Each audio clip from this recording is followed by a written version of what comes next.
Eucharistic processions leading the way as a U.S. revival continues. On the Feast of Corpus Christi this month, Catholic parishes throughout America publicly venerated the Eucharist. And it marked the next step in a multi-year mission. In a certain sense, it's the largest evangelization initiative collectively by the Church in the United States ever. It's the National Eucharistic Revival, a 3-year initiative led by U.S. Catholic bishops to address a problem.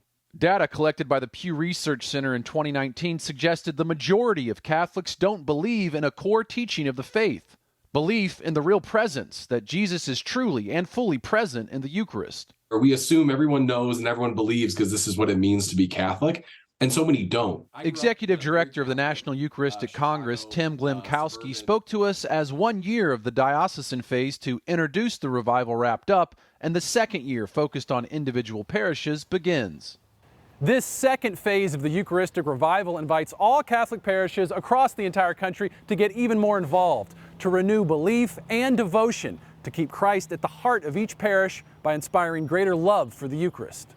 Glimkowski describes it as a critical point, the most important phase of the revival. Those Catholics in the pews, some of whom are engaged and don't believe in the real presence of Jesus in the Eucharist, some who are not engaged, are really going to be invited into that deeper encounter and relationship themselves. Glimkowski invites Catholics to the National Eucharistic Revival website for ideas and resources on how to spark revival at their own parish.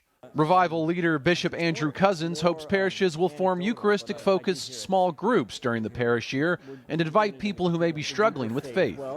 If they get in a small group with other people who have real faith, and then we give them some really good formation through our online platforms, and then there's small group faith sharing, this can actually be a place where there's real conversions that take place. Bishop Cousins says Eucharistic adoration on the parish level can also lead to conversions of hearts and minds. A parish that takes adoration seriously, you find the whole Eucharistic life of the parish grows. More people start coming to Mass, right? And deeper prayer lives, deeper conversions, because whenever we honor Christ in the Eucharist, it brings great spiritual benefit to us. At the conclusion of the parish year next summer, a National Eucharistic Congress in Indianapolis will take place, and Catholics around the country are invited to join one of 4 pilgrimage routes to Indianapolis in 2024. But for now, the focus is on individual Catholic parishes, the people worshiping inside, and those who have yet to be invited in. The Eucharist is at the heart of each Catholic Mass, and all Catholics are called to a renewed understanding and deeper appreciation for our communal worship. It means also for priests, like how do I celebrate the Mass? How do I prepare for Mass? Even for lay people, how do I understand the Mass? Do I know really what the Mass is about?